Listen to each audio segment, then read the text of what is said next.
Most people misunderstand why income behaves so differently once it starts growing. Two income streams can look identical at the beginning, require similar effort, and even generate similar cash flow in year one. Yet their long-term paths separate completely. One hits a ceiling that feels impossible to break, while the other keeps expanding with less friction over time. The real reason for this difference has nothing to do with motivation or intelligence. It comes from structural mechanics inside the U.S. income system that most people never analyze. Income does not scale because of effort. It scales because of how value moves through a system. Every income stream is built on a production chain that converts time, skill, capital, and decision-making into money. When that chain is rigid, growth stalls. When that chain is flexible, growth compounds. The difference is invisible early on but becomes obvious later. The first structural factor is how tightly income is bound to personal time. In many common income paths, time is the delivery mechanism. Work happens, value is delivered, payment follows. The loop resets every cycle. Even when rates increase, time remains the bottleneck. There are only so many productive hours in a week, and cognitive limits appear long before physical limits. This creates a hard ceiling that no amount of discipline can remove. Scalable income weakens this link between time and delivery. Time is still required, but it shifts upstream. Instead of being spent repeatedly delivering value, time is invested designing a system that delivers value without repeated human input. The system does the repeating, not the person. This is why scalable income often feels slow at first and fast later. The work is front-loaded rather than evenly distributed. The second factor is marginal effort. This refers to how much additional effort is required to earn the next dollar. In non-scaling income, marginal effort stays constant or increases. Each new dollar requires roughly the same input as the last, sometimes more due to fatigue or complexity. In scaling income, marginal effort decreases. After a certain point, earning additional dollars requires little to no extra effort because the system already exists. This difference explains why some income streams feel exhausting even as they grow. Revenue may increase, but effort rises at the same pace or faster. Growth feels heavier rather than lighter. In contrast, scalable income feels easier over time because the hardest work happened earlier in the design phase. The third factor is decision concentration. Many income streams require constant micro-decisions. Pricing adjustments, customization, approval, client management, and exception handling consume attention. As volume increases, decision load increases. This slows execution, increases errors, and caps growth. People assume they need better discipline, but the real problem is decision density. Scalable income compresses decisions into rules. Instead of deciding repeatedly, decisions are made once and embedded into processes. This reduces mental load and allows volume to increase without chaos. Systems that scale well are often boring because they remove choice at the operational level. Creativity is concentrated at the design stage, not the execution stage. Control over value is another critical distinction. Many people earn income inside structures they do not control. They may control effort, but not pricing, distribution, or customer access. Even strong performance only produces incremental gains because strategic levers sit elsewhere. Income grows, but only within narrow boundaries. Scalable income usually requires control over how value is packaged and delivered. This does not require owning physical assets. It requires owning the decision layer. When pricing, positioning, and delivery are controlled, small improvements compound. When they are not, improvements reset each cycle.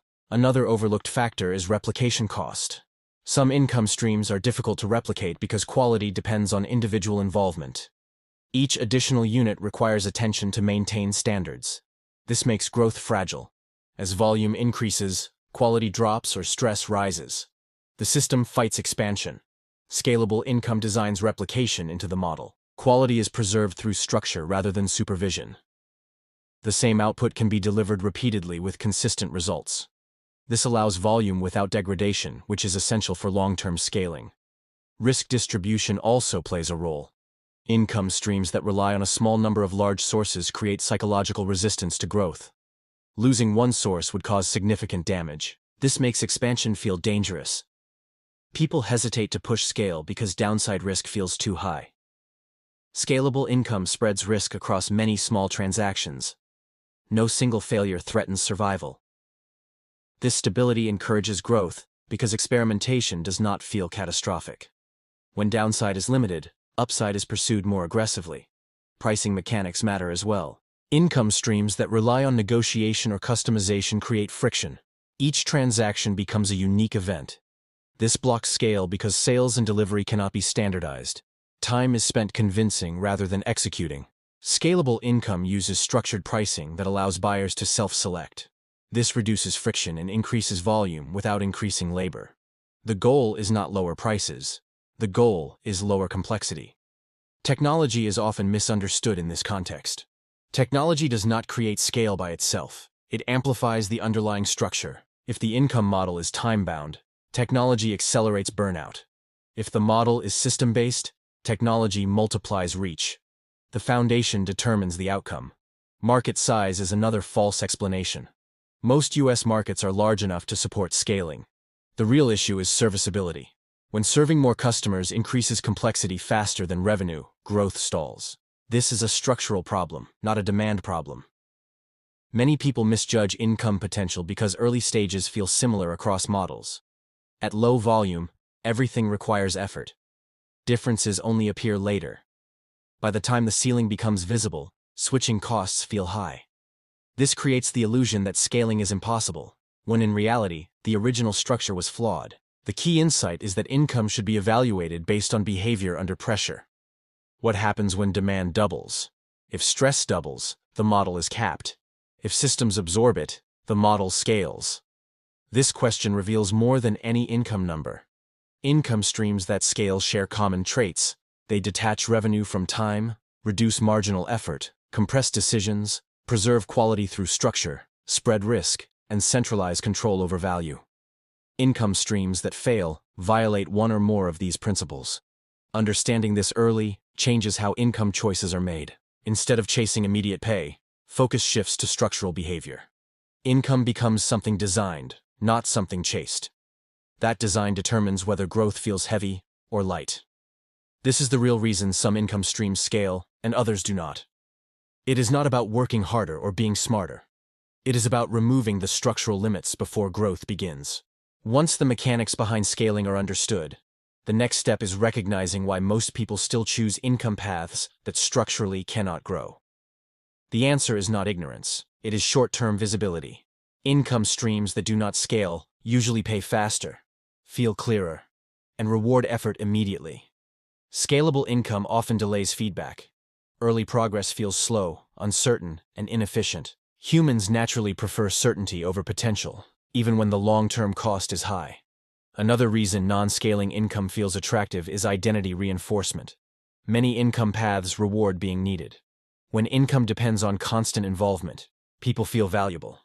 Scaling removes that feeling because systems replace presence. For some, losing the sense of indispensability feels like losing importance, even if income increases. This emotional attachment quietly keeps people trapped in capped structures. There is also a misunderstanding around control. Many assume control means doing everything personally. In reality, control in scalable income means deciding what does not require attention. Letting go of execution while retaining decision authority is uncomfortable. It requires trusting systems instead of instincts. Most people delay this transition until exhaustion forces it, by which point restructuring becomes harder. Skill leverage is another overlooked element. In non-scaling income, skills are consumed directly. Each use depletes energy. In scalable income, skills are embedded into assets, processes, or frameworks. The skill is used once to build something that works repeatedly. This conversion from consumption to embedding is what allows skill to multiply rather than drain. Geography also behaves differently across income types. Time-bound income is limited by location, regulation, and proximity. Even remote work carries hidden geographic constraints like scheduling overlap and availability expectations. Scalable income reduces geographic friction because delivery is not synchronized with presence. This expands reach without expanding complexity. A major failure point occurs when people attempt to scale execution instead of design. They try to hire, delegate, or outsource a model that is structurally broken. This increases cost without removing constraints. Scaling only works when the underlying design is sound. Otherwise, inefficiencies multiply. Growth amplifies flaws. Another common mistake is confusing revenue growth with scale. Revenue can increase without scalability. When costs and effort rise in parallel, income grows, but leverage stays flat. True scaling shows divergence between revenue and effort.